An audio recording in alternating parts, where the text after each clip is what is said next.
My name is Marwa Janini, and I'm the Executive Director at the Arab American Association of New York. I did not meet Dr. Jabir until I volunteered at AAA&Y 7 years ago while I was in graduate school, but I knew him really well. He's someone my family held very dear.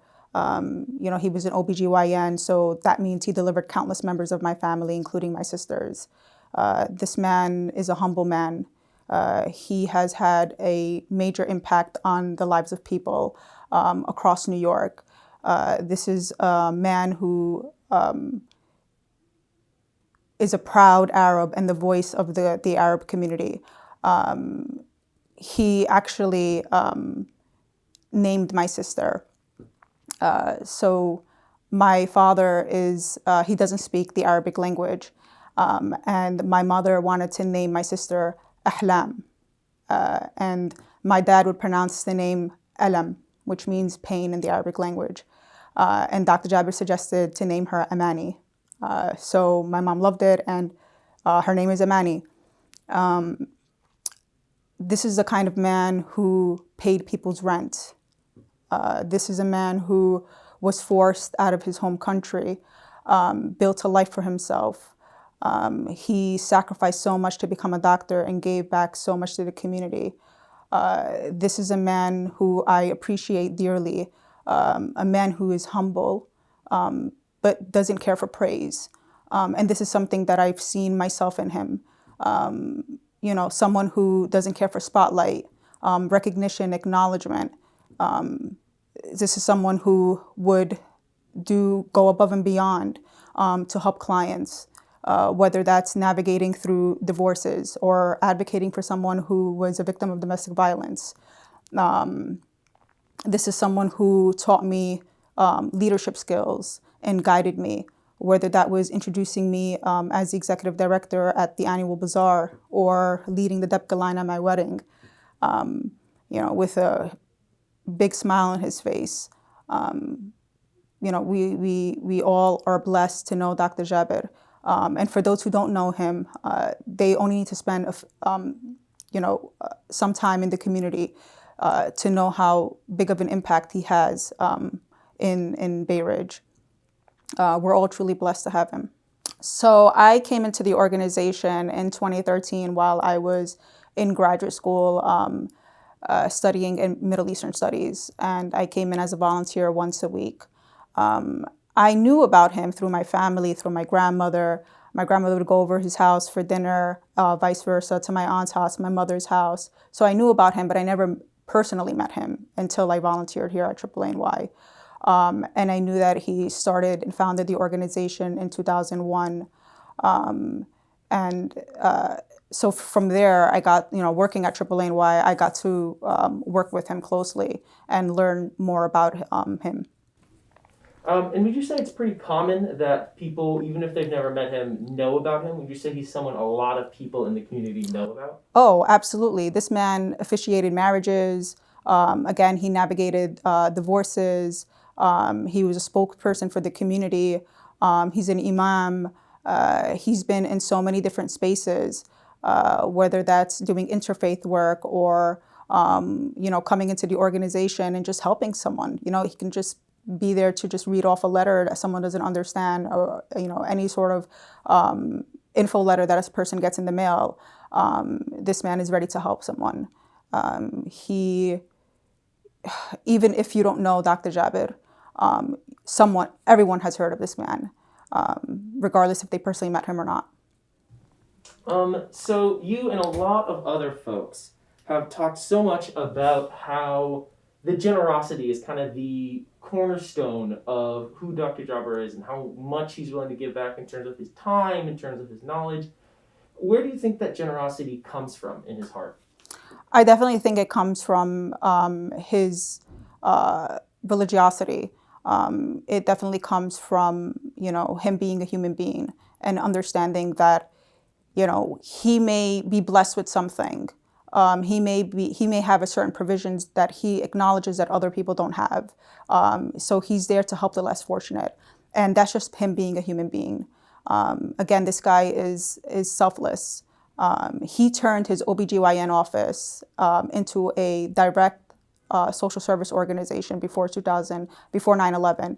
And when he witnessed the anger and fear and backlash Arabs faced after September 11, he geared the organization towards an advocacy organization to stand up and defend and bring justice to our community. I can't count on my fingers how many times this man has stood up for the community, stood up for Arabs in general, stood up for injustice, whether that's holding police accountable or, holding the men in our community accountable.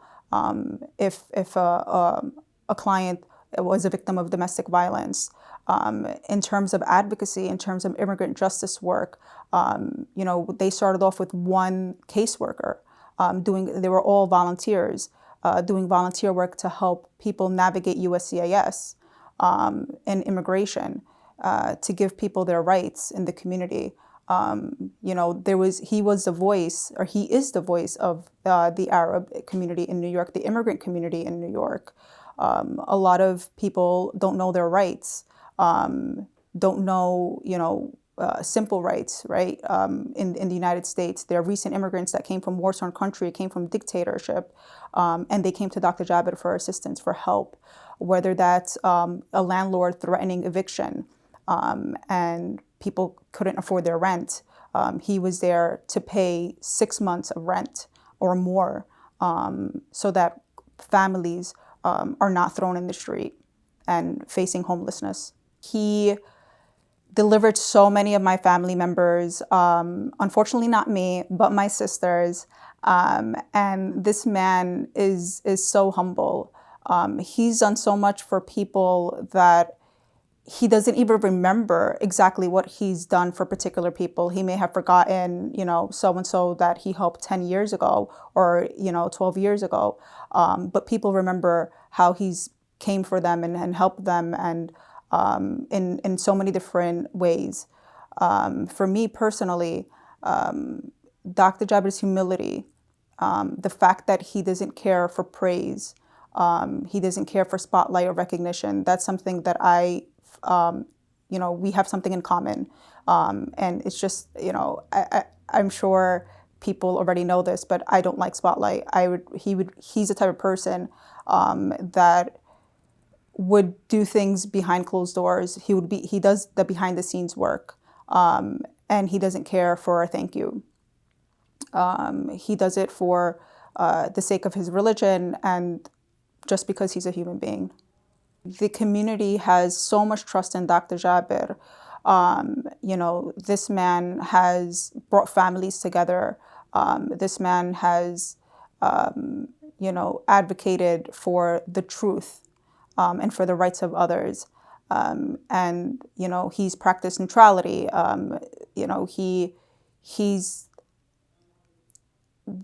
This is a very small community, and where trust can be broken very easily because everybody knows everybody. But Dr. Jabir holds a certain demeanor where if you confide in him and you tell him your problems and you tell him, if he can't help you, he'll find somebody to help you. He's there and he's ready and willing and able to help without causing shame or embarrassment to someone. And with the Arab community, trust is very important. And once a person breaks that trust, it's very hard to regain that trust again. But with Dr. Jabir, for the amount of years and decades he's been in this community, he has he upholds a certain reputation that community members trust, and he's well respected. There's been issues with kids and their parents, cultural differences. There's, multi-generational homes where, kids are kind of, they have so many different identities, right? Where they assimilated to the culture and their parents are, immigrants, and they don't want their kids to forget their culture. And Dr. Jabir is there to mediate between, there's even youth that love him, that respect him, You'll see him at so many different youth activities and places where he's with kids, whether that's the Arab National Service Day that happens yearly. He has participated in that for many years, or with family members. Like he's able to relate to the youth, but also to the elders in the community. And that's where he mediates, because people can relate to him and he can relate to people. His impact will be felt for generations to come. AAANY will carry that legacy. All the services that we provide, from mental health to social services to immigration, where we help everyone in need for free. That's thanks to Dr. Jabir. It was much needed to open up an organization, especially after the backlash Arabs faced after September 11. And so many people have benefited and will benefit from this organization. And that's because of Dr. Jabir. He has put in so much money, time, effort, and hard work in this community, in this organization that we will carry on for generations.